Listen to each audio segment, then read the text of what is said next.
আগামী ৩০শে এপ্রিল নৃসিংহ চতুর্দশী, অর্থাৎ ভগবান নৃসিংহদেবের আবির্ভাব তিথি। সেই উপলক্ষে মায়াপুরের নৃসিংহদেবের সামনে ঘটে যাওয়া একটি ঘটনা আপনাদের সামনে তুলে ধরব। প্রতিদিনের ন্যায় পূজা চলছিল। পূজারী হঠাৎ লক্ষ্য করলেন নৃসিংহদেবের মালার থেকে একটি ফুল খসে পড়েছে। সামনের দর্শনার্থীদের তিনি জিজ্ঞাসা করলেন, কেউ কি কোনো প্রার্থনা করেছেন?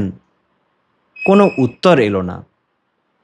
পেছনের দিক থেকে কাঁদতে কাঁদতে এক ভদ্রমহিলা এসে বললেন, আমার একমাত্র মেয়ে ৪-৫ বছর আগে বিবাহ হয়েছে, কিন্তু কোনো সন্তান না হওয়ায় শ্বশুরবাড়ির লোকেরা তার উপর অত্যাচার করছে। তাই আমি নৃসিংহদেবের কাছে প্রার্থনা করেছিলাম তার এই অবস্থার যাতে পরিবর্তন হয়।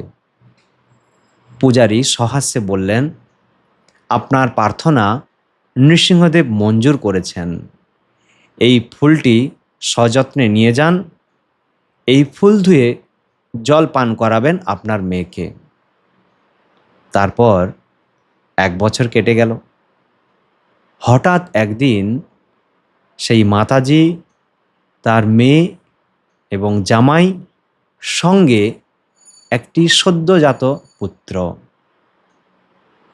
পূর্বের ১ বছরের কথা পূজারীর মনে নেই।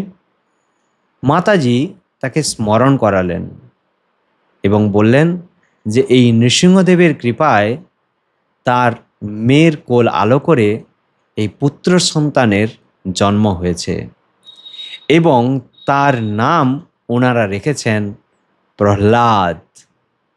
জয় ভগবান নৃসিংহদেব কি জয়, ভক্তরাজ প্রহ্লাদ মহারাজ কি জয়, নিতাই গৌর প্রেমানন্দে।